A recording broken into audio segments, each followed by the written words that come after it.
All right, kids, here is a quick example of the three kind of components that you're going to be working on and finalizing for Criterion C. This takes a lot of time to develop, so what I'm showing you is what your final product is going to be. You're going to have a lot more work in your process journal of elements of things that you're not going to use in this. For example, the different experimentation with letters, and then the different experimentation with your visual identity and context images. What I'm showing you here is just the final pieces. I'm going to include this actual file as well as a template for you to use to put these together. You have a lot of flexibility here. Just because I'm making it a certain way doesn't mean it has to look exactly like this. I'll tell you the components that I'm looking for. For the type specimen, I'm going to show you there's actually a grid set up in here for you to use. For the type specimen, we're looking for each character.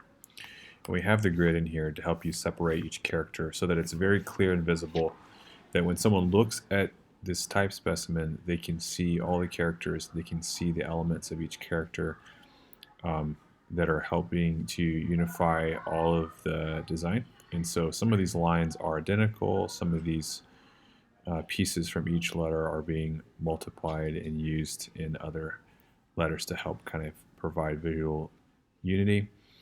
You're looking for each character or other types of symbols and characters that you're going to use in this piece, and that's what we're looking for in the type specimen. And again, use the grid as a guide to help space everything out.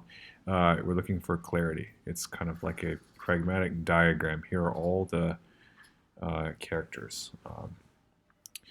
And then for the visual identity, this is where you have more flexibility.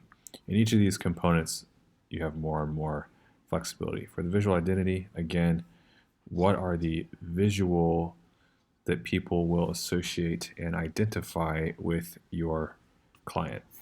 And so for salad days, I'm thinking about creating a logo, a wordmark, logo type that isn't reliant on color. So the first two are in black and white, and I really suggest you play around with black and white first before you start introducing color into your work if you are going to use color.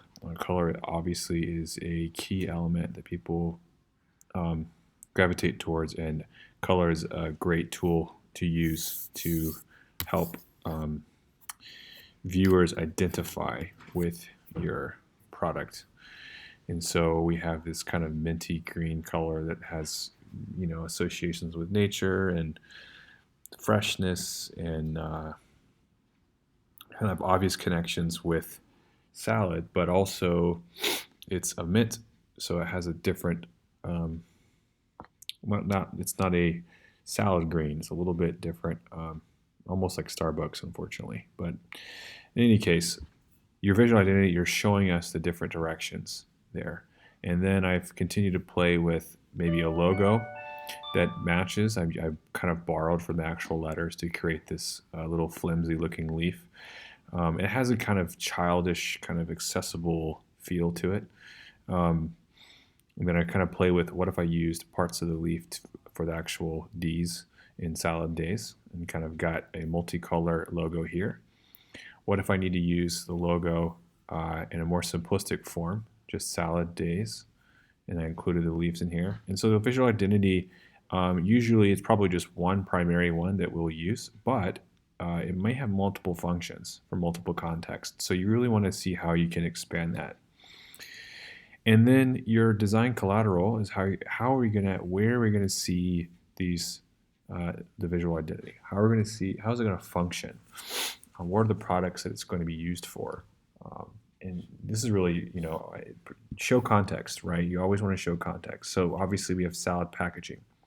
Well, I have multiple options too. These are just images that I've used, prefabricated images. These aren't ones that I took or anything like that, but they're just being used to show some context. So I thought about a multicolored one, solid green, solid black. Maybe the client also makes juices. Think about what your client needs. They may need all of these things. They may need to do silverware. They may need to do, we have some aprons as well. More solutions for the packaging of these juices, and then even if we had, maybe they have actual plateware in the restaurant, or maybe it's only to go. You have to really think about the research that you did prior to what are the needs of the client. What is your design specifications? Remember, you might need to go back on criterion B and think about those. This isn't everything that they would need, but this provides a lot of context, and you can see how they're using something like a typeface, something as simple as this, and this looks pretty crappy. I mean, this looks pretty childish. It's from this, I stole it from Mac DeMarco and his record. It's inspired by his little record here, and it's kind of this scrawly hand type. If you look at this on its own, it's not that impressive, but again, if you're going to continue using it, you can see kind of how it comes to life. So you're going to have a template that you can download on Google Classroom of these 3 different artboards with the grid. You can make more artboards than this. You can make more context images. You can do multiple type specimens, but you're really only required 1 type specimen, 1 page for visual identity, and 1 page for design collateral. So I hope this gives you an example and gives you a visual of kind of where you're headed.